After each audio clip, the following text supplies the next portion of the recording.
Hey, Tavastri. Yes, it is a late stream. I was trying to decide if I should stream or not, and I said, hell yes, I need to stream. So yeah, I just got off doing a full shift. And now I'm going to do a couple hours of, or at least an hour of inking.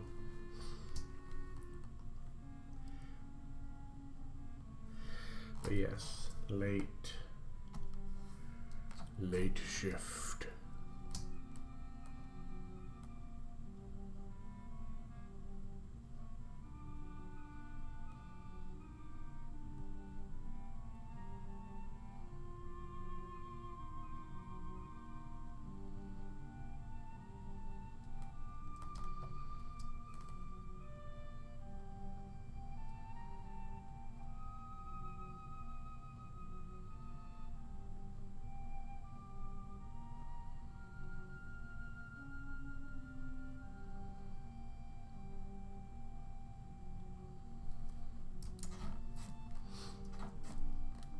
How are you doing? Are you at work today or working from home?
Man, I need to warm up.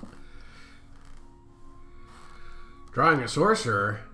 Post that sucker in Discord. I'd love to see it.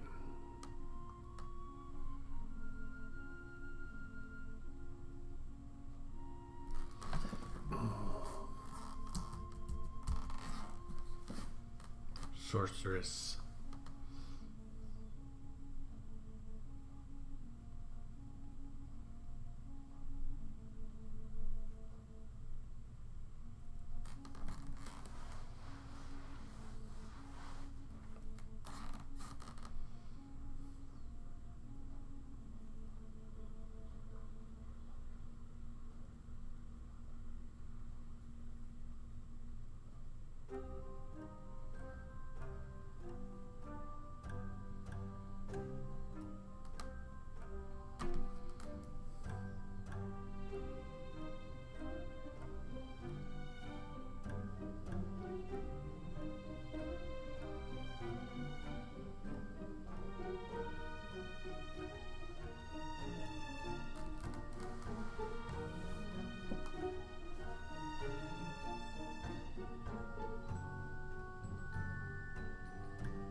Sounds good. The best ones take a while, right? Someone said that on stream last time we were on. I can't remember who said that.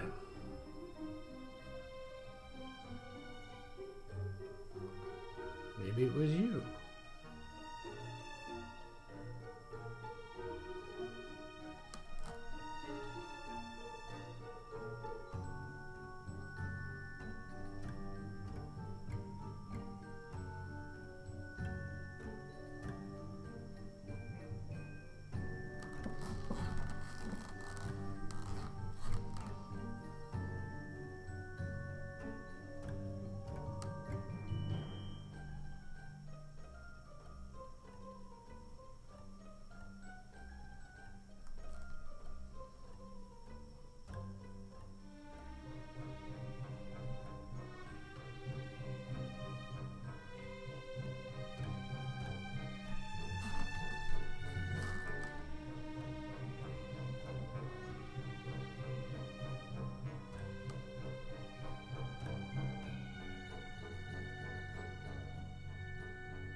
Right.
I think my stream is too late for most folks. Nobody's here.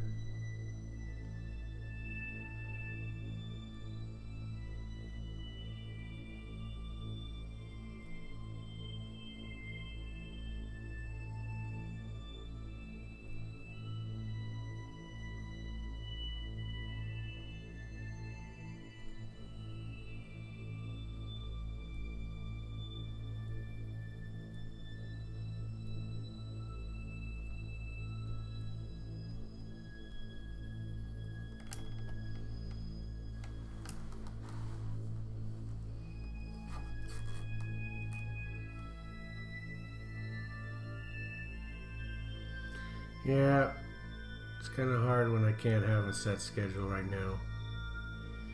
No one knows when to find me. Even I don't know when I'm going to be on.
Yeah, it's super late in California. Now it's 2:15 a.m.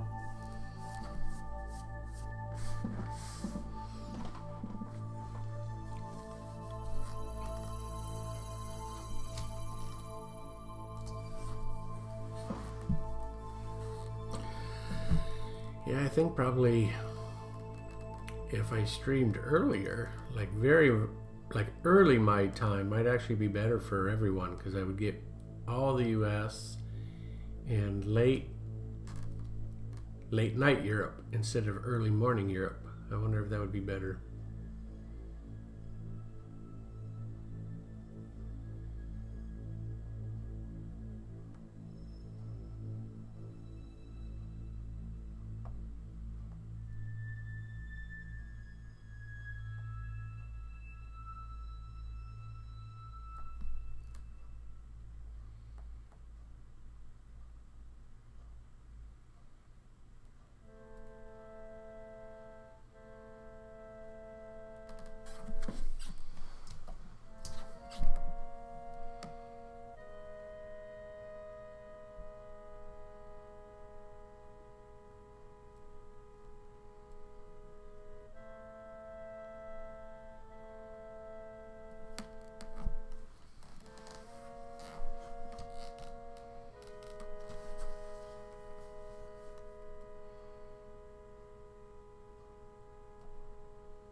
Mega Tokyo fan, how are you doing?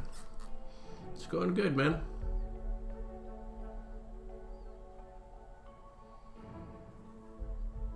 How are you doing?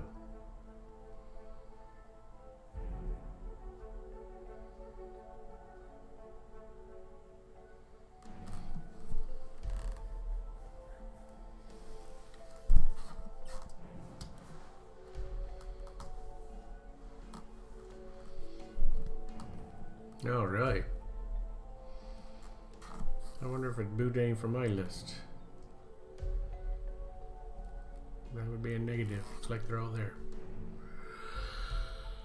I only follow about 12. Oh man, sorry.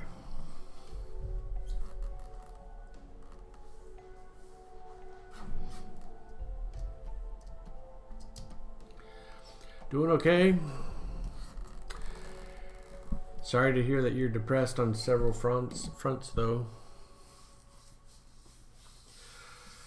I'm just starting the border part of this violet fungi.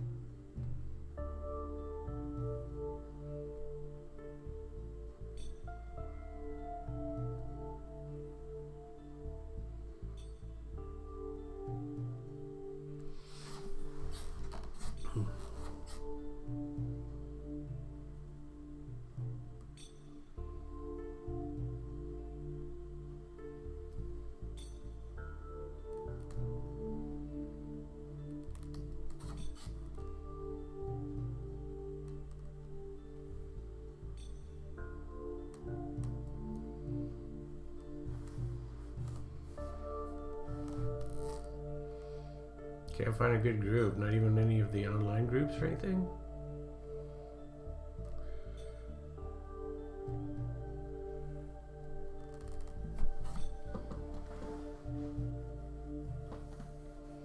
What about roll D20? You try getting on any groups on that thing?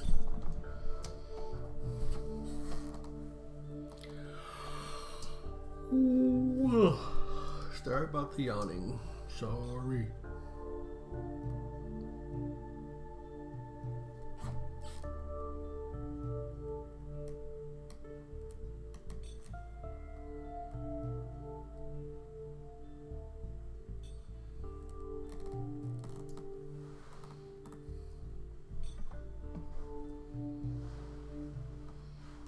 Roll D20 as usual has too many people.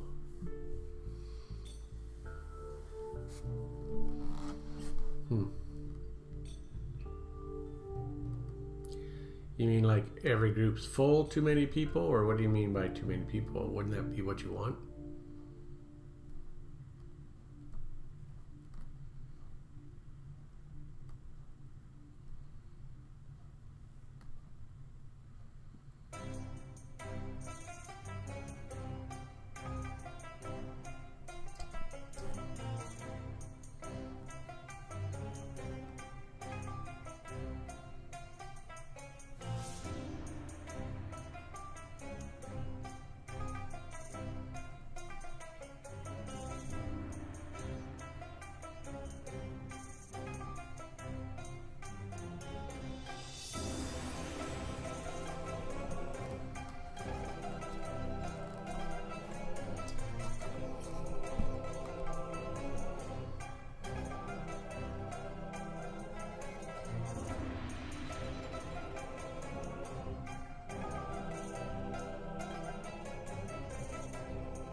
Yeah, I gotta do tryouts to play a game, huh?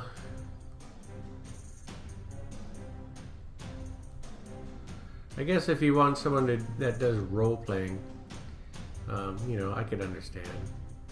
I'm realizing, well, I've always known I'm not a strong role player. I just like playing the game.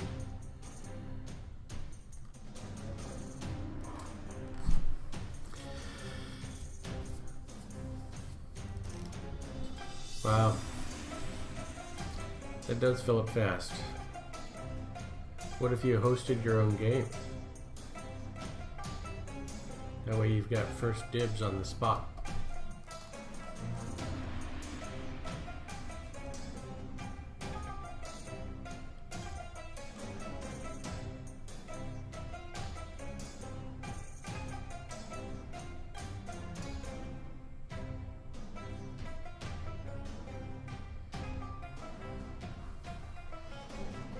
Yeah. It takes a lot of work to be a DM. A lot of work. Well, I DM'd when I was younger, when I had plenty of time. Now I'm happy not to DM.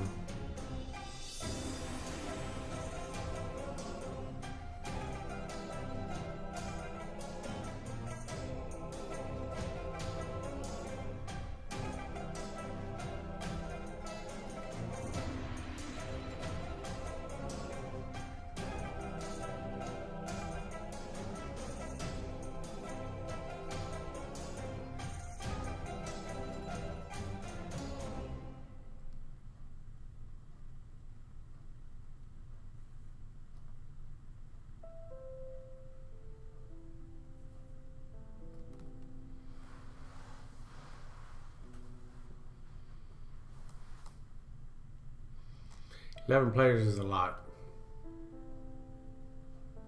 My campaign, we have just 4 of us. That feels about right.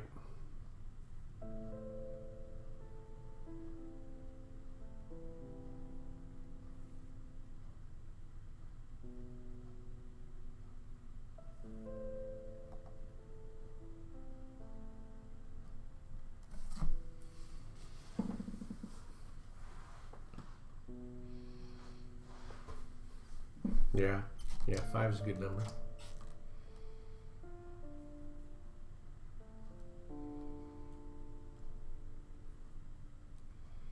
Yeah, that'd be nerve-wracking. If I wanted to be one of the 5 and didn't get picked, I'd be like, man, that sucks.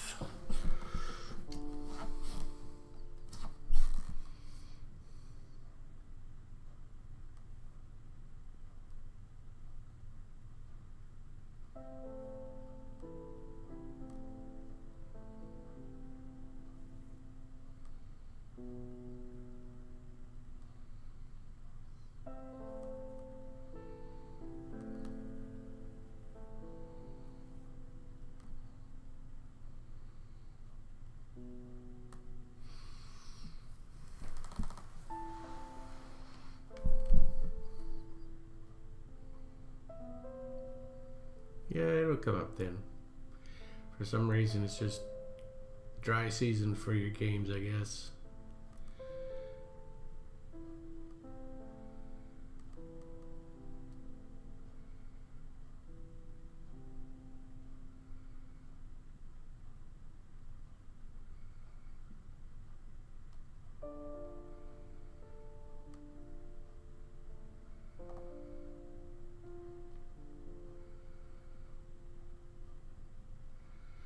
I think I have the sound issues fixed, but I won't know for sure until I try doing the campaign again. So next time when we play on Tuesday, we'll find out if I got figured out or not.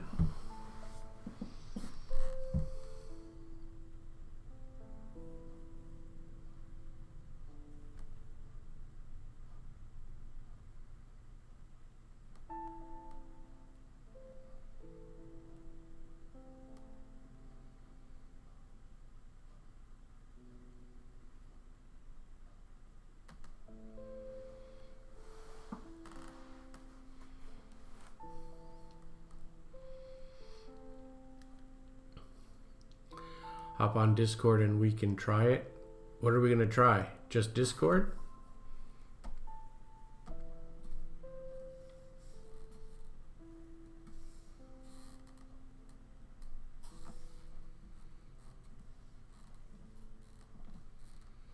Voice connected. Yeah, you can join the Chaos Talk.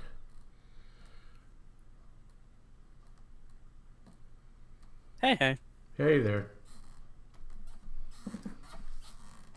Can you hear me okay? Yeah, I can hear you fine. I feel bad for that skeleton, or who he used to be. Oh, yeah. Yeah.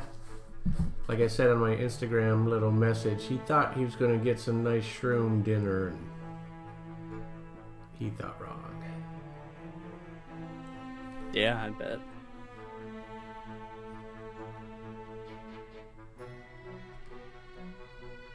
So what else is going on?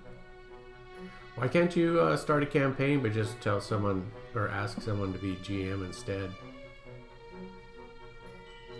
I don't know. I don't have enough people around me. Like, the place I'm most active in, Living World, like, they're hosting games and whatnot all the time. And I'm just in a shitty place there. Ugh. I don't even want to think about that. That's literally where the longest amount of time since I played D&D games at.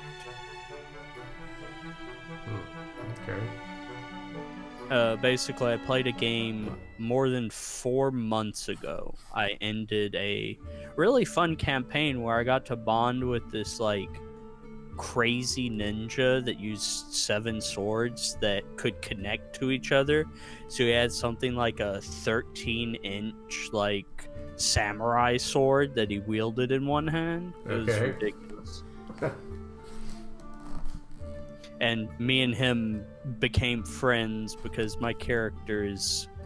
Oh, he was furious during that one shot. And what was the character type? Oh, Giuseppe? He's the kobold. Oh, it was Giuseppe that was the friend with the ninja. Okay. Yeah, he basically made a ninja friend, and the axe on his art, the ninja, Yora, is actually helping him make it. Oh, I see. Okay. It's basically a non-attunement axe that acts as a scimitar. So it has the finesse feature, so I can use like 2 one-handers. It does 1d4 fire, and it's basically non-attunement magical weapon. What's the whole attunement in 5e? I've seen that, but I haven't read up on it at all. Attunement is basically like for the most powerful magical items, like Belt of Giant Strength would be attunement, because it literally just puts your strength at 19 or higher. And generally in 5e you have 3 attunement slots. So you have to like balance out what kind of magical items you are later on when you have those kind of powers. Oh, I see. So it stops you from getting overpowered. Yeah, basically. You're not going to be using artifact level items in like 4 or 5 of them. Gotcha. Yeah, that's pretty smart. Immortal. But non-attunement items are just magical items that don't require that, so it kind of bypasses. That'd be like your wands of like casting magic. Sometimes that's like +1 weapons and armors. Okay. And basically, because Yor was there, I was able to make it a non-attunement. Okay. Sounds good. Yeah.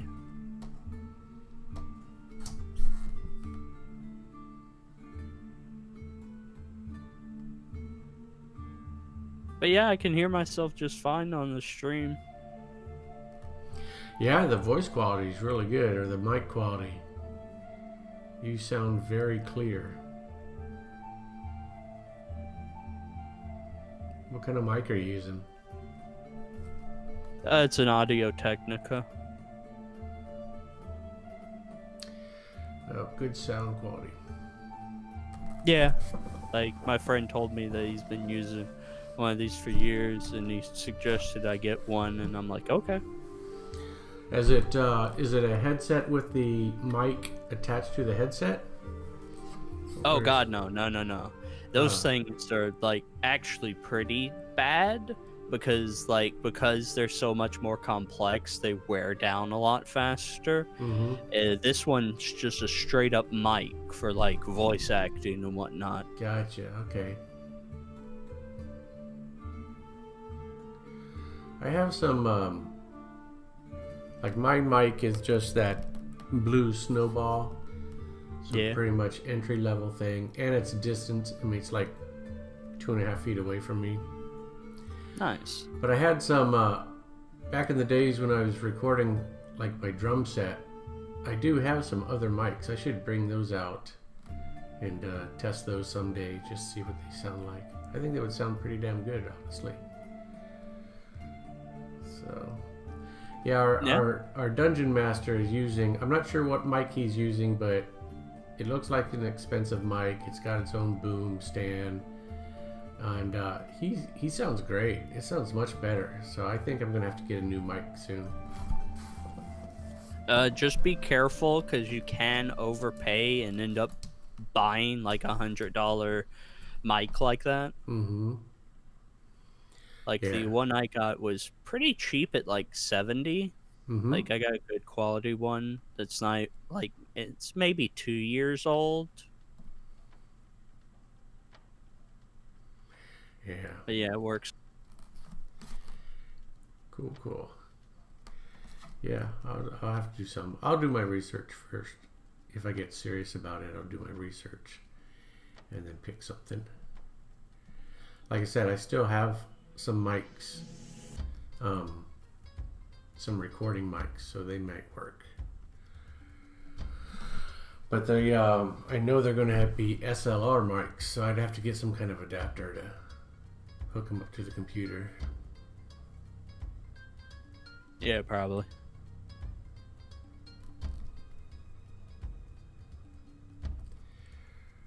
Oh, we got a new person in chat. Hello. 3 nipples. Hi, 3 nipples.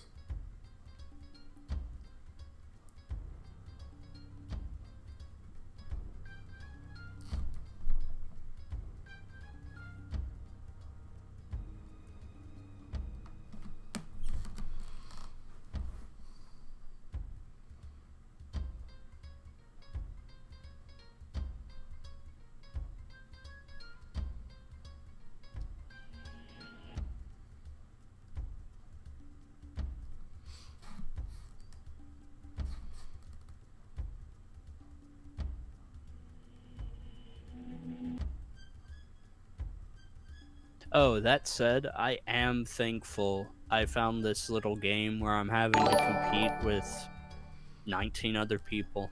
3 nipples. Thank you very much for the follow. Welcome aboard. Oh, welcome. Yeah, so hold that thought, Mega. Yeah, sure. So we 3 nipples. This is a violent fungus. So if you like seeing D&D creatures and stuff along those lines, then you're in the right place, because I'll be drawing D&D creatures for quite a while. And I don't know, I probably got 12 that I've done in the last few months on my Instagram. So if you check out the Instagram, you'll be able to see all the stuff that I've done in the past. All right, Mega, go ahead. Oh, yeah, sure. So basically, Thanks, Nipples. oh, yeah. Basically, he has a lot of homebrew elements. Like, his deity system is the tarot cards, like the lower deities, like the minor, or like the minor tarot cards. Mm-hmm. And like the upper echelon, the court of constellations, is the constellation part of a tarot deck. So like the king, the queen, the teacher, the fool, the death, yada yada. Yeah, well, that sounds cool. Yeah, like he basically literally made cleric domains for every single god deity. Wow. Or every tarot card. Okay. Like he went really all out. Some of them are literally just disgustingly broken. But it's not even that part of it. He basically there's a book known as the Compendium of Forbidden Secrets that he basically has a PDF of. Mm-hmm. And he's like, everything in this book's allowed, but if you do use anything, let me know, because I have to incorporate that to the world. I have some of it incorporated, but if you want it, just let me know. And so I start going through this book, and it's literally amazing. Amazing, like well written, or just so much variety to pick from, or what? Amazingly well written. So basically, the compendium is basically like class supplements, like your level 3 like warlock patrons, and like every other class you can think of, like archetypes for everything. Mostly warlock though, because the book's major focus is the forbidden secrets, aka the all risen, which are basically like lower tier gods. Like they're not up to the class of deities, like they don't rule over a certain thing, but they rule over their concept. And just like a few of them are really, really interesting.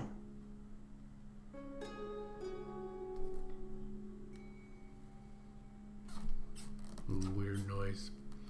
Yeah, and so basically every single character I'm making for this one shot is literally from the compendium, because literally it just has so much.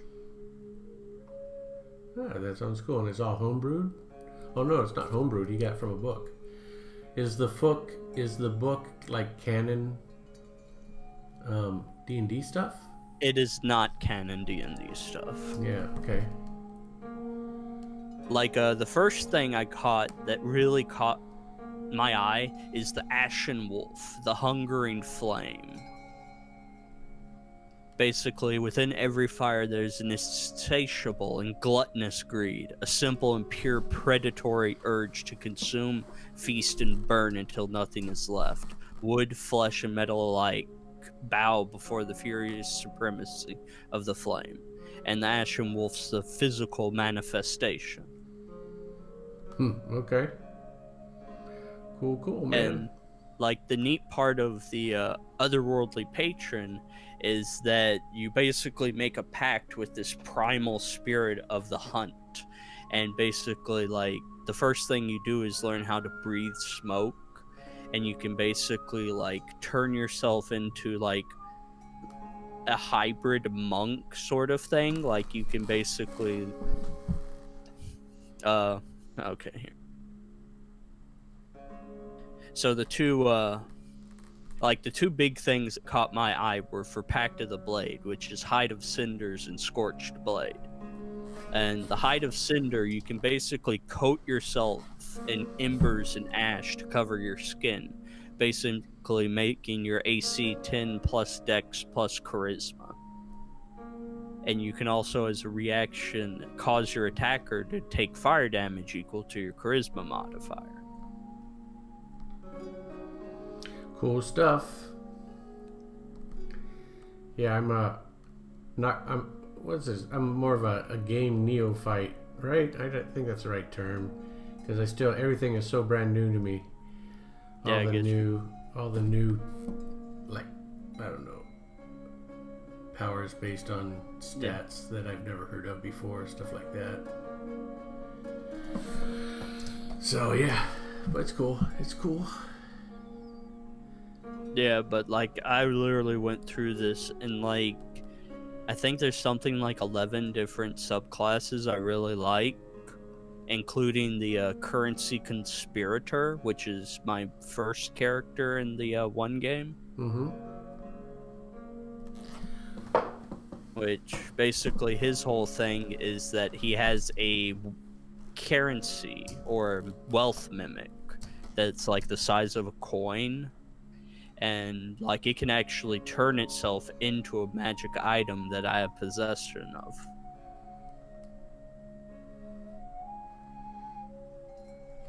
So to do what though? So it turns into a magic item that you already have?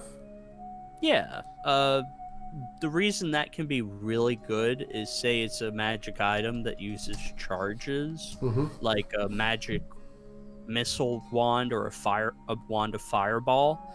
Those only have so many uses per day, but I can literally just be like, all right, Mimic, change yourself into the rod that currently has 3, and then I can use it in quick succession and then just change it back, and I keep my actual wand like on the fly in case I really need it. Okay. It's just a lot of usability. Does this mimic have a certain amount of charges per day? Oh, so it can just change into your magic item, like here. Yeah, but is there some kind of controlling factor? Otherwise, it's like unlimited power, right? All right, here it is. While you have a wealth mimic as your familiar and you are attuned to an object, you can have your familiar become a perfect duplicate of the object.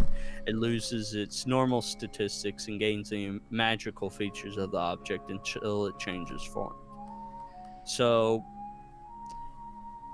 like, that's up to debate. I'm sure, like, the GM wouldn't allow you to pull, like, okay, so I change it into the object, use all the charges, and then allow it to change back, and then do it again because the wand still has 3 charges. Mm-hmm. I'd talk to a GM about that, obviously. Yeah. Yeah, that's cool though. Yeah. Also, whenever you kill something with a weapon, a familiar attack, or a spell, you actually turn a portion of their soul into guilt. And basically, the amount of guilt is equal to their max HP. And then what does guilt do to them? Guilt is basically like currency. You turn their HP into currency when you kill them, so you get money, basically. Okay. Like, the whole class revolves around money. There's like a bunch of shit that you can do with money. And this is all homebrew stuff? Yeah, like this whole book is. That guy spent a whole lot of time world building and doing the homebrew then. Yeah, like it like talks about each like algorithm. Like the currency conspiracy is basically like they essentially like imbue the currencies of the world with the fragments of the greatest souls stolen, bargained for, taken, and recovered. They basically turn souls into money, basically. Okay. And the more impactful a soul is, like the king of a country that's rich and powerful, that conquers lands, would have a high value of guilt in their soul. And thus, if their soul is taken, they can make way more guilt out of it. So basically, the more powerful a target is, the more their soul is worth. I see, okay. And basically the currency conspiracy's whole thing is just spreading this currency far and wide. And the currency, or currency, like weirdly spelled, the wealth mimics, are basically like distributed, and basically these little things will end up hiding in gold piles and killing any would-be thieves and whatnot. And like, what level of magic item is that in this campaign? So the currency can turn into anything that's attuned, not unattuned. I'm not sure if it has a power limit. I'm sure a GM would like probably rule that, yeah, no, you're not turning that into an artifact level sword that I gave you at level 20 or something. Yeah.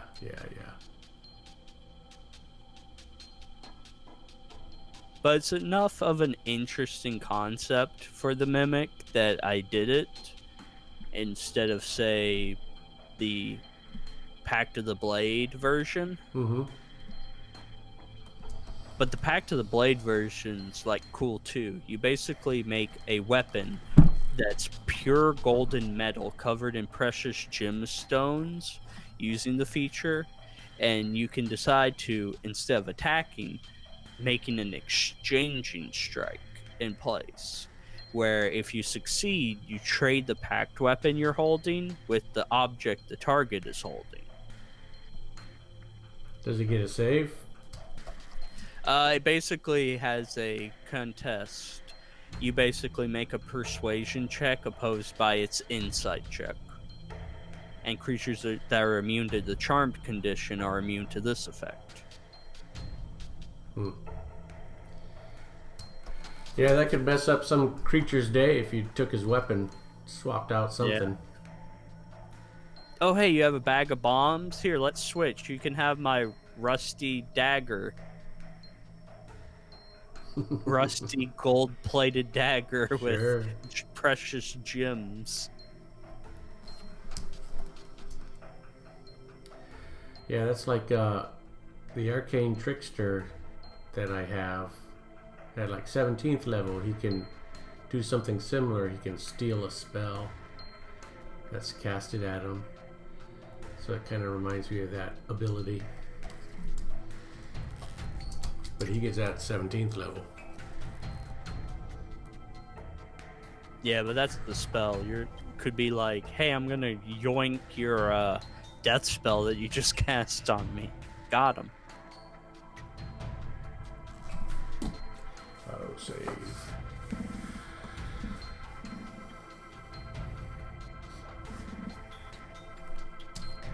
Why would I like it?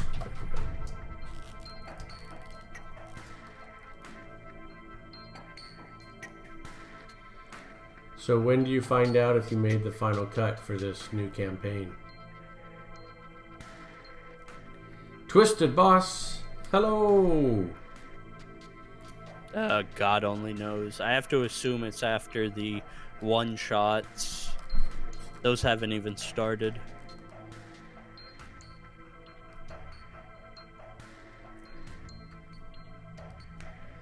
How you doing, Twisted?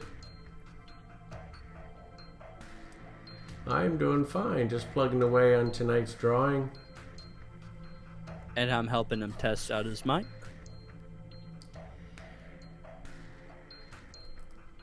How are you doing, Twisted? Is this your first time here, or have you ever lurked?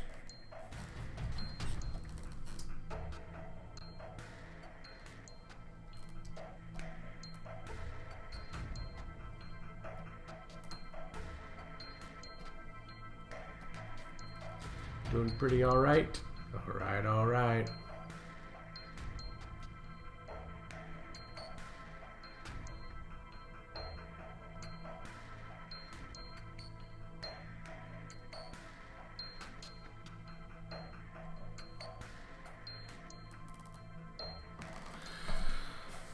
Oh yeah, I remember Maya. Absolutely. Maya's one cool chick.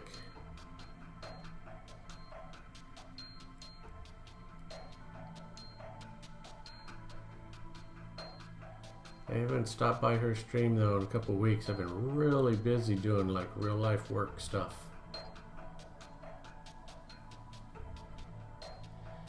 So welcome back then. I'm glad you decided to come back for another try.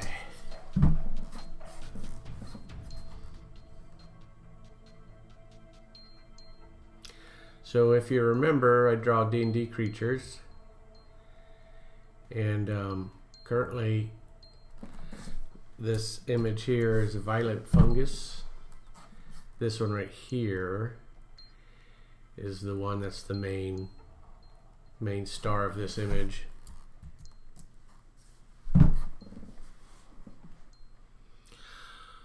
Oh, I did not know that. Okay.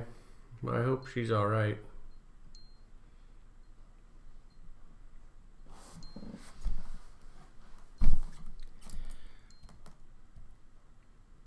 So whatever it is only temporary.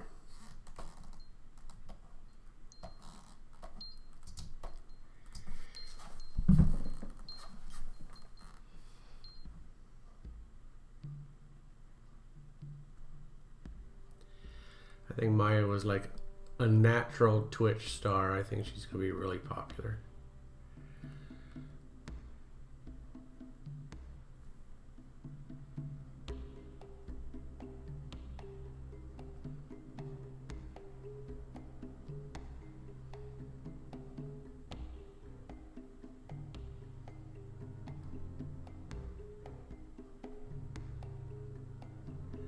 I admire her energy. She's like limitless energy.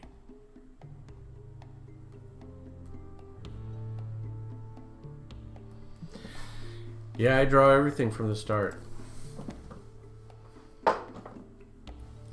So I very rarely use, and this is probably a mistake on my part, but I very rarely use reference. Although drawing something like a wolf, I would have to use reference. But I'll probably use more reference. I did look up mushrooms before I drew though, so in a way I kind of had mental images of what I want to do. Yeah, this one's kind of fun without any real creatures. It's just kind of interesting to see what I'll come up with. I wanted it to be a little bit more rendered than my past stuff. I don't know if I solved that or not, but still working on it. And right now I'm doing the outlines. So it's kind of a it's a quasi step that's partial inking and partial setting up the color boundaries. So it kind of does two purpose. And then I'll do the real inking once that's set up.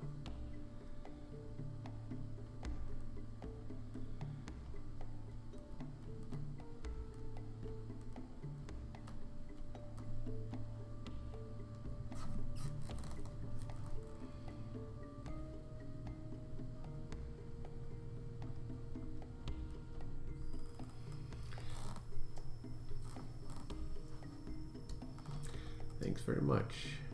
I try to make it look interesting.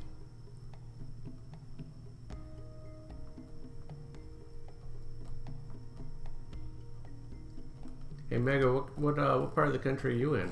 Because you're up late. Oh, I'm in Mississippi. So are you 2 hours ahead of me? It is 4:57. Yeah, you are 2 hours ahead. Okay. I am a night owl. Yeah. I typically am too.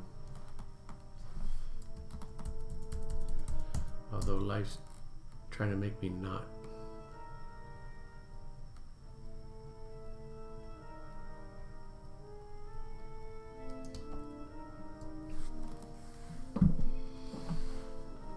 Yeah, you guys are on late.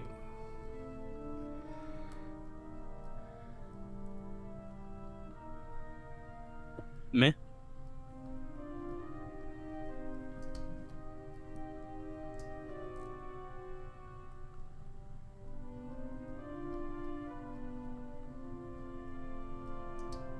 Anouk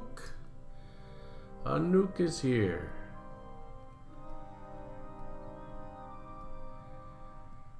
Anouk is up late too.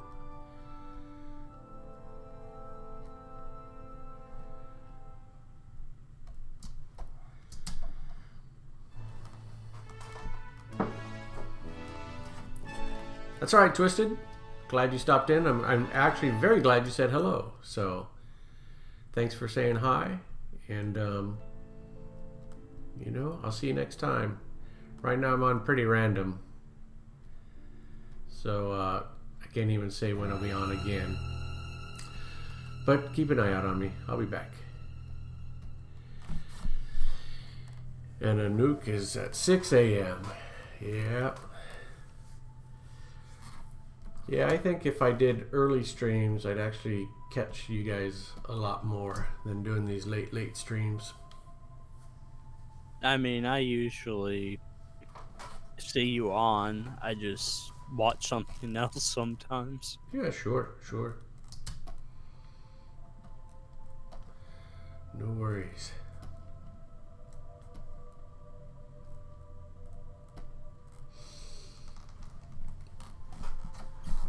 Well, yeah, it is.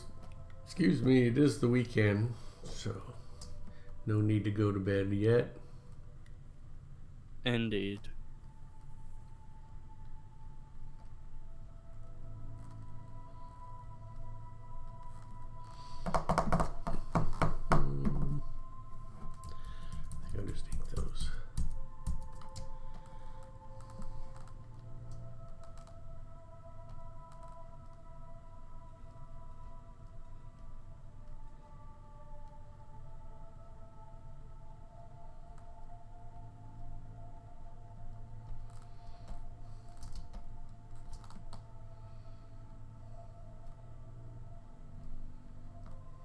But yeah, basically, like I got really interested in the book, and I plan to buy it when next month finally comes around in a few days. Well, who published the book? This one company, like, And did they license it, or is it open game license? Yeah, Nuke, I'm still working on the mushrooms. here it is, Genuine Fantasy Press.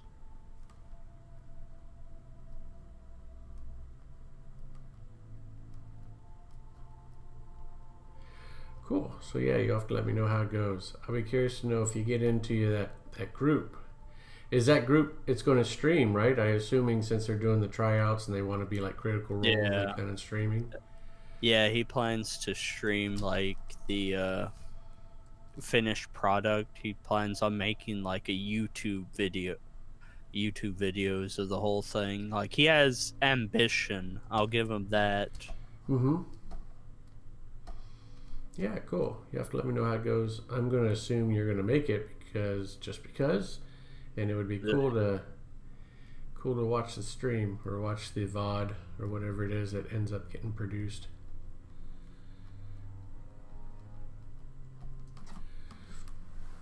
Honestly, I've had my doubts about really like going all out to get in. Mm-hmm. Like I'll still have fun, but I don't know about the group. Basically, a few days ago, I started talking with them about who's doing what, and like 3 of the party members of the Vagabonds, which is the first 5 people that joined the server. I was technically the first, because like literally when I was looking for games, I just saw it pop up on Roll20, and I'm like immediately, okay, yeah, sure, I'll sign up, shit. Mm-hmm. And so I was literally the first person. But yeah, basically the first 5 people are part of one of the groups. And basically I'm like, all right, what do y'all want to play? And I asked them what their like characters were for this one shot and whatnot. Like it doesn't have to be their finished character, it's just the character they're running with. Mm-hmm. And oh god, they're all DPS. And I immediately like, well, I'm going tank or healer, I suppose. Yeah. And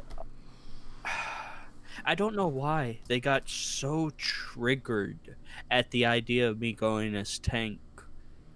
Because I eventually decided, like, I wanted to play the Timeless Monumental, which is another thing from the book. Mm-hmm.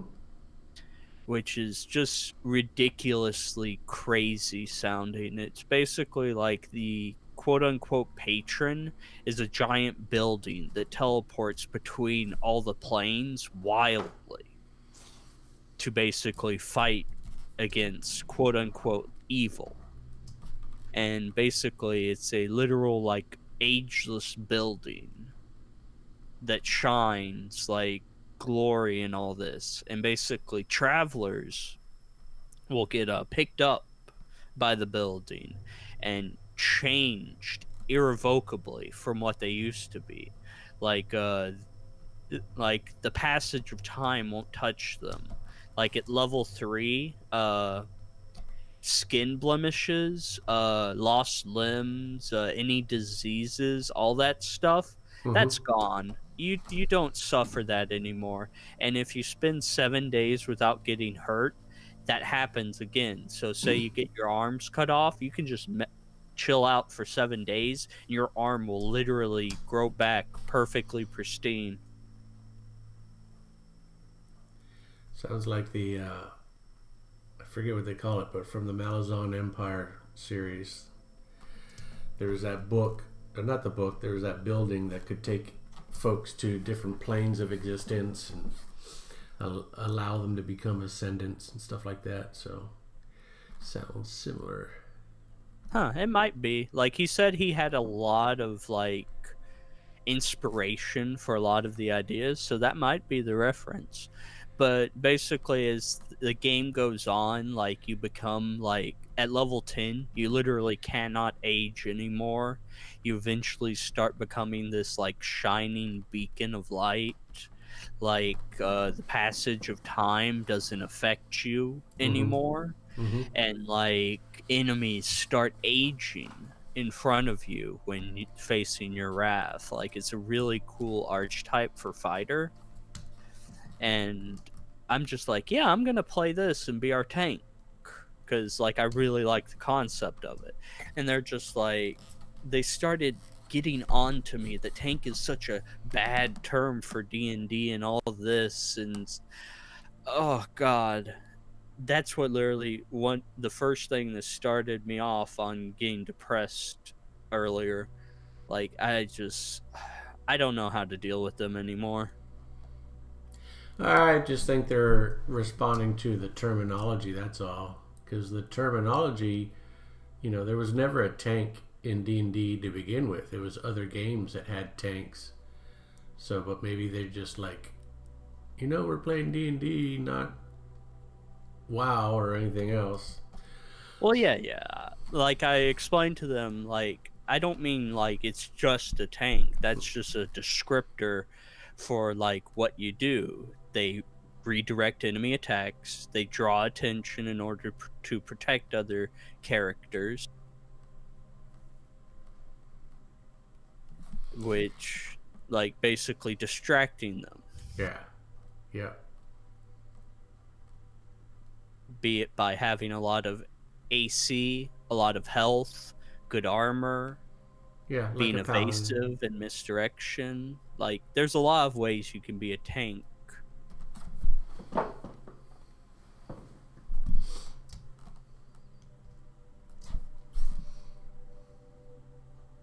But just, I guess it probably was just the word, because, like, they started going on like, oh, most classes are able to take that blunt of damage, like a Blade Singer with Blur and Sentinel, which, in my opinion, is a type of tank, because you can get high AC. Blur makes enemies have disadvantage to hit you, and Sentinel locks them down. Mm-hmm. And they got insulted by that. They're like, Blade Singer isn't a tank. They can cast Fireball. And I'm like, yeah, I mean, they're not just a tank, but they still do that. And that's basically what I'm gonna do. Like, I'm not just a tank. Yep, understood. Hey, Castastic, how you doing? 6 a.m. for you. You and Anouk are on the same time zone, or in the same time zone. Yep.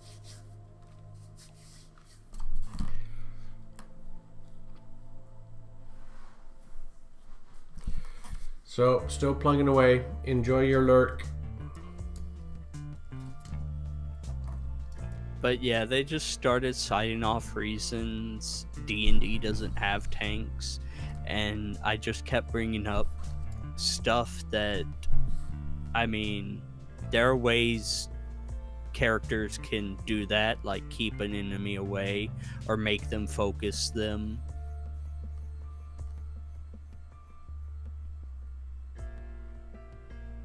Then they even started going into like, oh, if you're a smart player, you'll never get hit. I'm like, oh, God.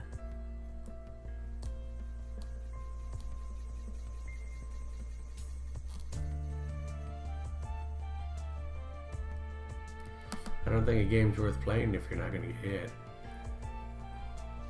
Yeah.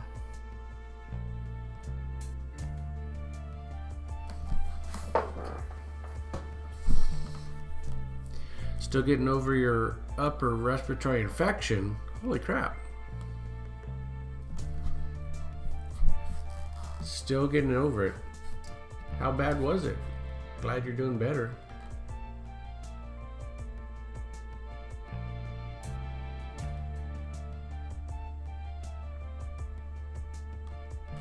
Oh, I somehow did it. I somehow deleted my hate-filled speech on a notepad.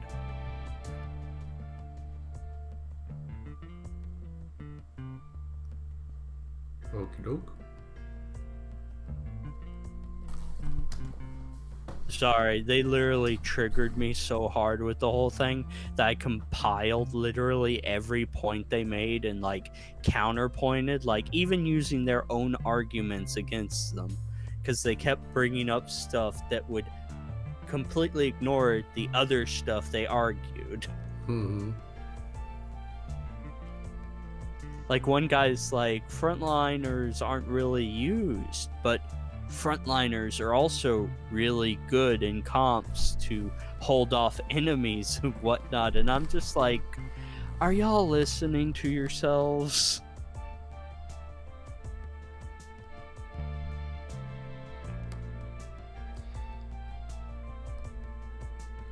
I think it'll just take time for everyone to synchronize with each other and kind of get it.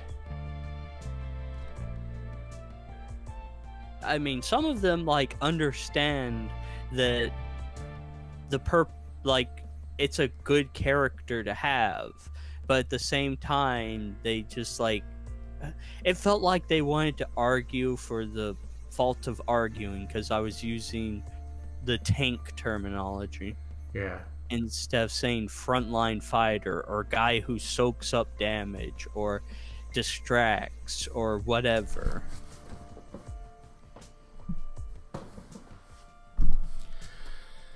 Yeah, I think it's hard not to think in terms of tank, striker, scout, whatever, because even though D&D didn't start that way necessarily, it's definitely evolved that way. Like the paladin is definitely meant to be a tank because it's heavy armor and stuff. Barbarian is definitely supposed to be a tank because of its damage resistance. So, you know, I don't know why they're set off, but like I said, maybe they're just purists.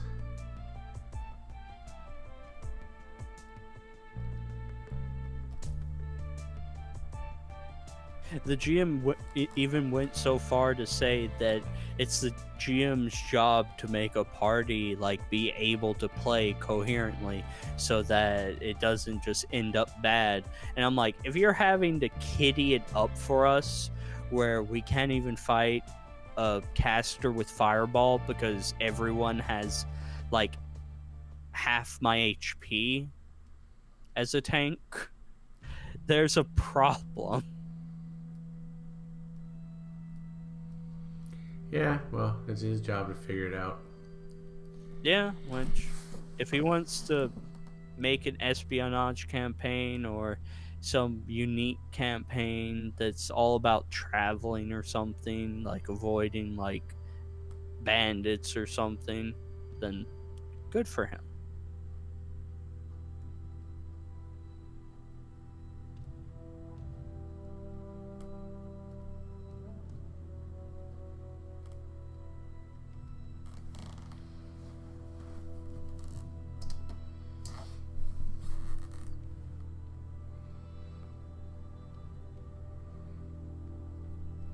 So, Catastic, if you're still there, I know you said you're lurking, so you don't have to answer if you're busy doing other things, but what time are you usually on?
6 p.m.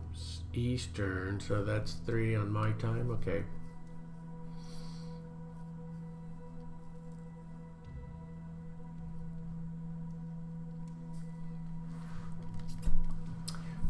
Yeah, it's funny how those test streams just get longer and longer, and after a while you're like, oh my god, I've been on here for 5 hours.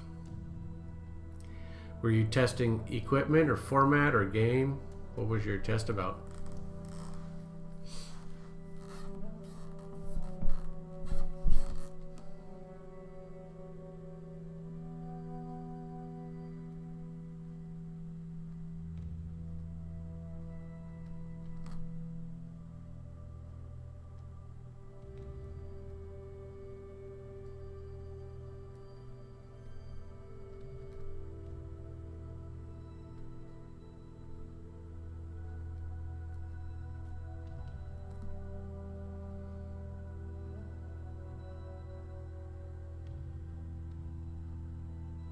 Oh, okay.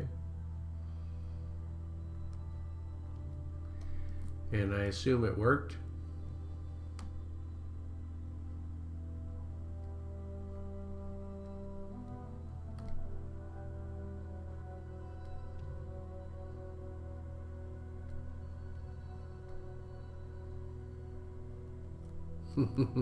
Cool. Cool, cool.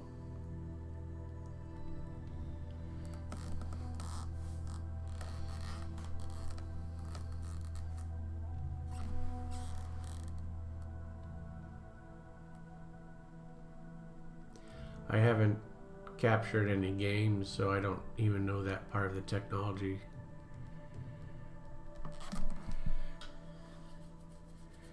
Well, that's good.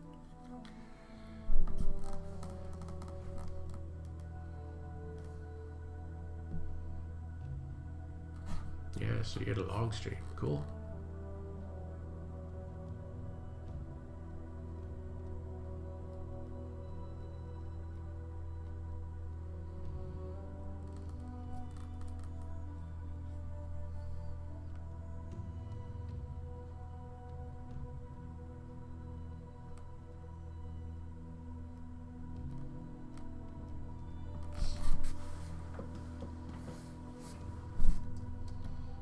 Oh, well, that works.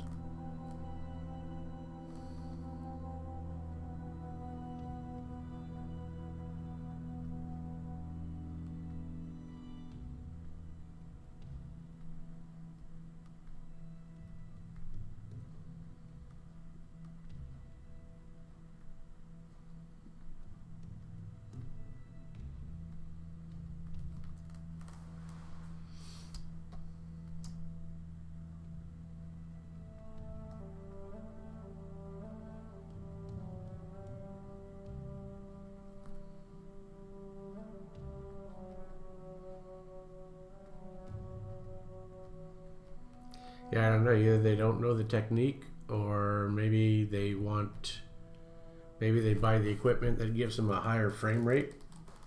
Like, what frame rates were you capturing with your trick? 30 or 60?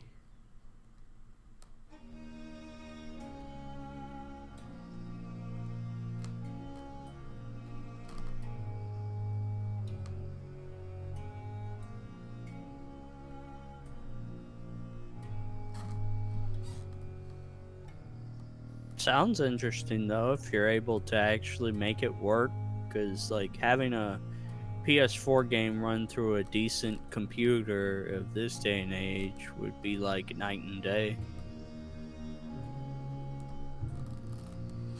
No offense to the PS4, but it's dated.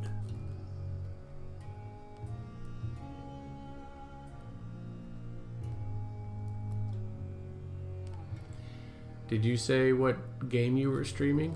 And if not, I don't see it. So what game were you streaming?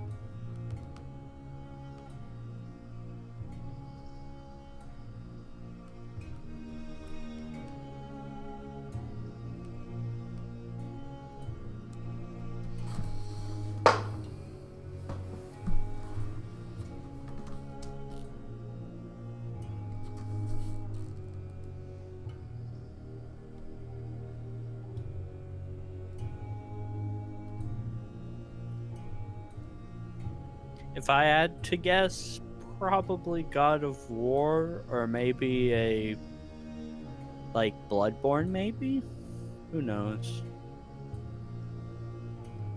Oh wait, those are my personal preferences.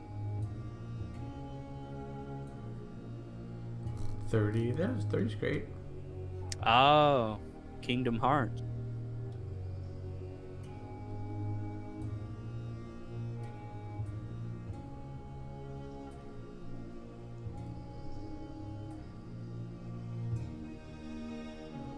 I'd get to speedrun it then. Isn't the new one coming out in like 2 or 3 days?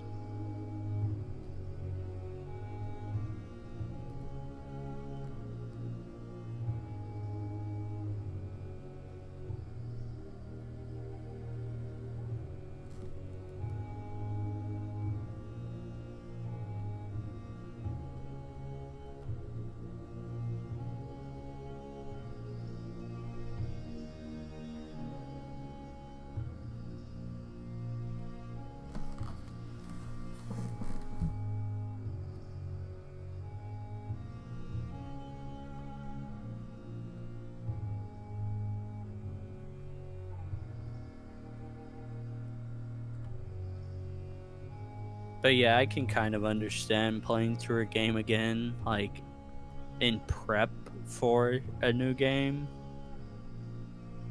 I used to do that when I was a kid.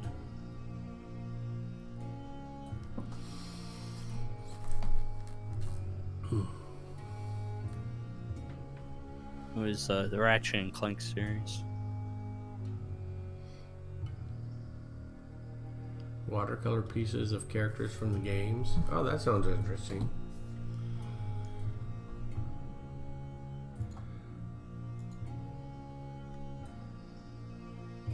Anyhow, I'm gonna head out of here. I gotta talk to some other people, and I helped you test your thing, so hopefully that should work.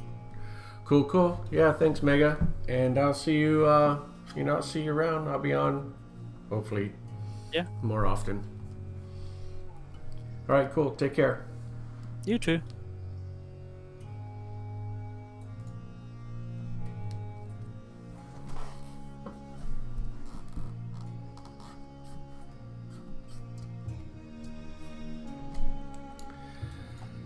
Yeah, I'm trying to think, Kat, if I've seen... I know I've been on your stream, but it's probably been a couple weeks. And not for too long, honestly. But if you're doing watercolors, that is actually really interesting. I'd like to see that. I want to see your past videos right now.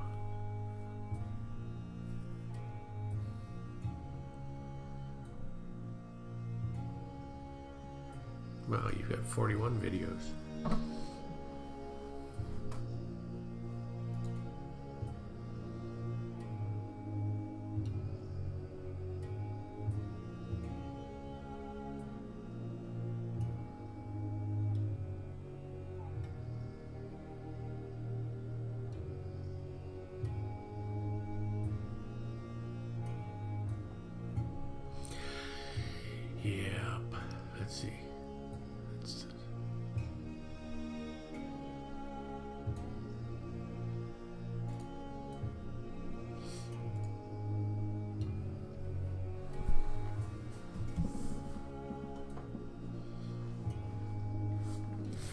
Yeah, watercolor always looks really difficult, really challenging.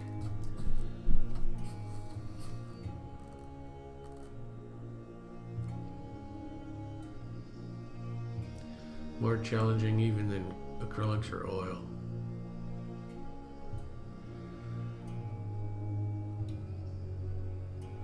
I think I would just have to have a medium where I could cover up my mistakes.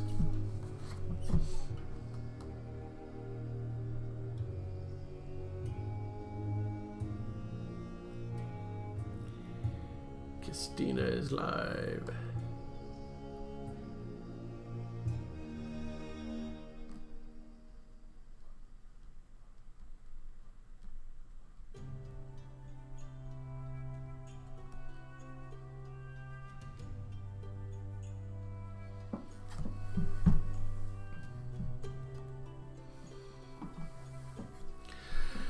acrylics you've been trudging through and wrap it up off stream since I'm not really feeling the acrylic too much.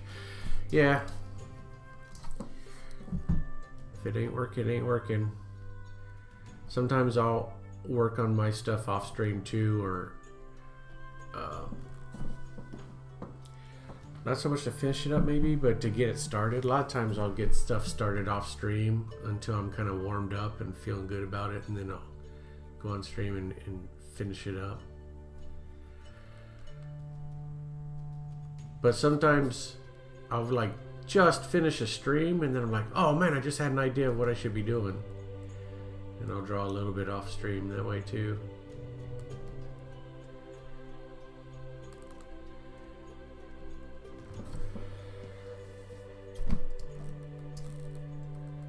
Alright, I can feel that I'm going to start like babbling. I'm really getting tired. So now I'm just going to be a little incoherent, I think. Oh, I missed this whole paragraph.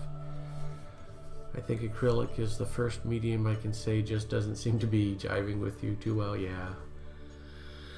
Need some more time with it. Whoa. This piece isn't looking bad, it's just the medium. Yeah. No, I get what you're saying. And I haven't used a lot of acrylic, so I am certainly not the expert. But I guess from what I've heard, though, is acrylic can be tough because it dries so quickly. Is that one of your challenges, or is it something else? Although I think you can put stuff in it so that it doesn't dry so quickly. Unless I'm getting confused with gesso, they put in oil or something. I don't know. Alright, I'm not going to draw anymore because I'm crashing hard fast. I should save.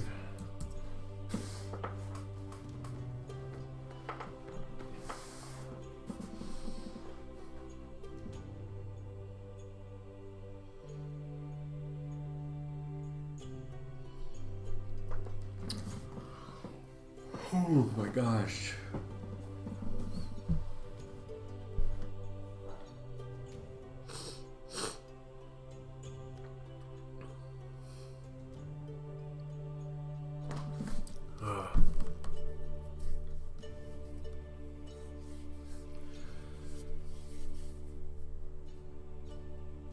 Kat, I know we were just getting warmed up in a good conversation, but I think I really got to go because I'm crashing fast.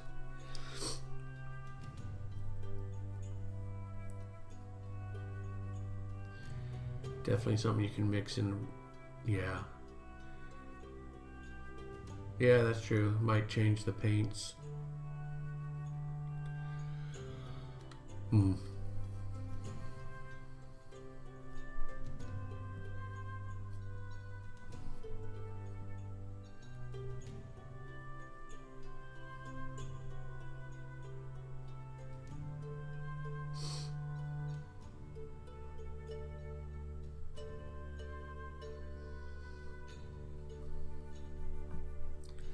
I thought I'd be able to go.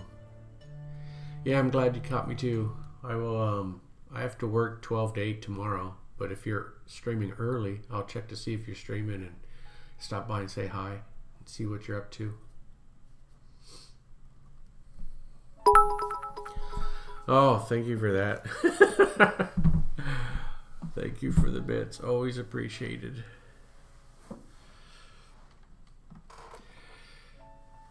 Yeah, we'll have to do. I have to do some sort of celebration once the subs and the bits and the whole total get up to $100, so that there, it actually means something. We'll have to have a party online. Okay, well, thank you for that. Tavastri, I know you're out there, so thanks for hanging out. Mega, thanks for hanging out. Onuk, you're probably lurking, so thanks for hanging out. And whoever I'm missing, I'm sorry I'm missing you, but thanks for hanging out too. But yeah, I gotta split. So, Kat, I'll see you soon. Everyone else, I'll see you soon. How'd your icon change? Oh, it's because you did the cheer. Oh, okay. Oh, I will. I'm so ready for sleep. I feel it bad. All right. So.